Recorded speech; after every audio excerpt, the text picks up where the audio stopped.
You are listening to Single Smart Female. This is Jen, explaining the possibilities in your love life and examining your mantourage dating experiences.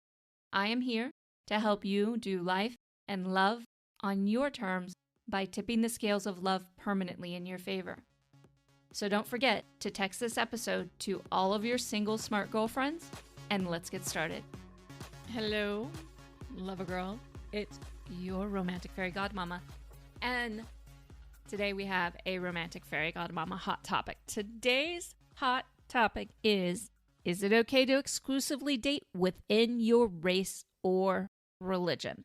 Now, I don't know if I should put a trigger warning on this or not, but if you are triggered by discussions of race or religion and dating, then you definitely want to approach this with an open heart and an open mind as we have this conversation, or you're more than welcome to bypass this episode. Now, to answer, is it okay to exclusively date within your race or religion? And yes, of course, it's okay to exclusively date within your race or religion. It's our right to love and to partner with whomever we want to love and partner with. Now, with that said, though, guess what? As your romantic fairy godmama, when I teach you to mantourage date the right way, I don't suggest that you exclusively mantourage date within your race or religion. But why, Jen? I really want to marry a man who has the same values, the same culture, the same everything as me. I get that, and I don't necessarily disagree with that. But the point of mantourage dating is to open up your world to actually discover who you are romantically. Not just who you are culturally, not just who you are religiously, but it's about who you are romantically and who is best for you to partner with long term. And it's really challenging to do that if you date the same genre of men, okay? Whether that's based on religion, whether that's based on race, whether that's based on, and you've heard me say it over and over again, having tunnel vision on a certain type of guy, the type of guy that you're typically attracted to, all those kind of things. This is a really, really important conversation. I have no problem. Like if you decide, let's say you're an Indian American woman, and you decide that after mantourage dating, that you have fallen in love with this Indian man. Listen, we're not even going to say he's Indian American, but he's, culturally, he just feels right to you, the way he treats you, how everything works out. Religiously, you're on the same page. Everything works out perfectly. I think that's fantastic. And I think that's absolutely incredible. I just want you to make sure that you don't have blinders on during that process, because mantourage dating is about, again, learning who you are romantically and what not only you bring to the table romantically, what he brings to the table romantically, and how to partner in a lifelong love affair with each other. Okay, so a couple of things. Funny enough, this isn't the question that I get most often. The question of, is it okay to exclusively date within your race and religion? I don't get that actually very often. What I get a lot of is women coming to me of a certain race who don't necessarily want to date the race that they're from. Why? Because sometimes it's from a race that has the traditional role of women is a more submissive role. And that doesn't necessarily, whether they were raised in another country, they were raised culturally in a different way, it doesn't necessarily work with them because of the fact that they feel that they're somehow going to step into some limiting of who they are as a woman.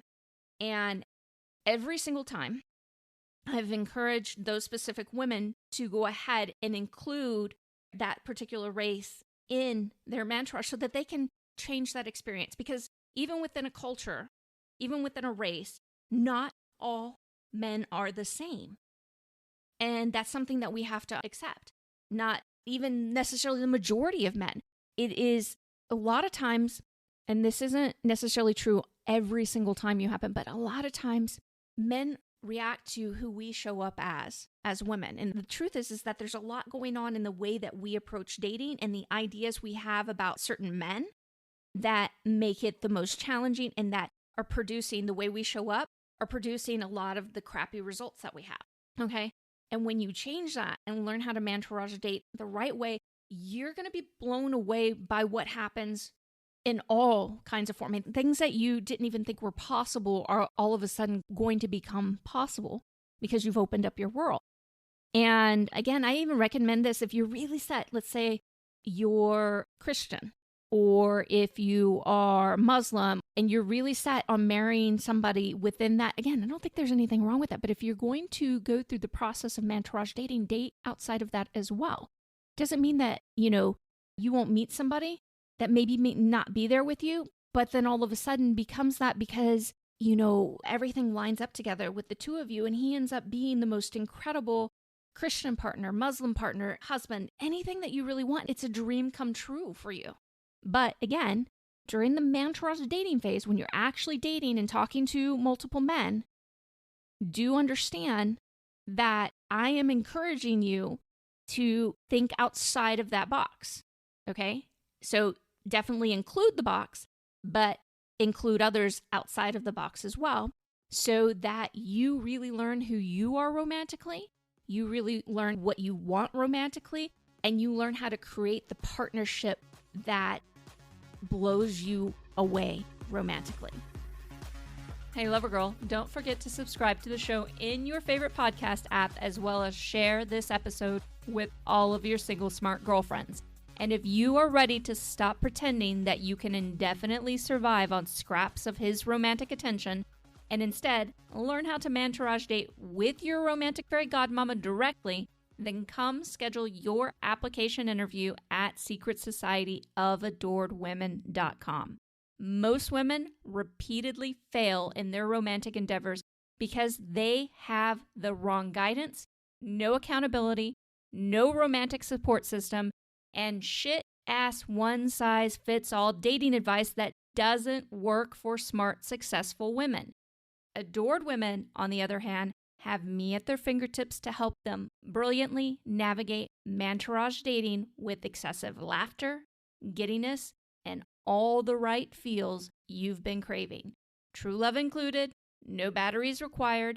See you at secretsocietyofAdoredWomen.com.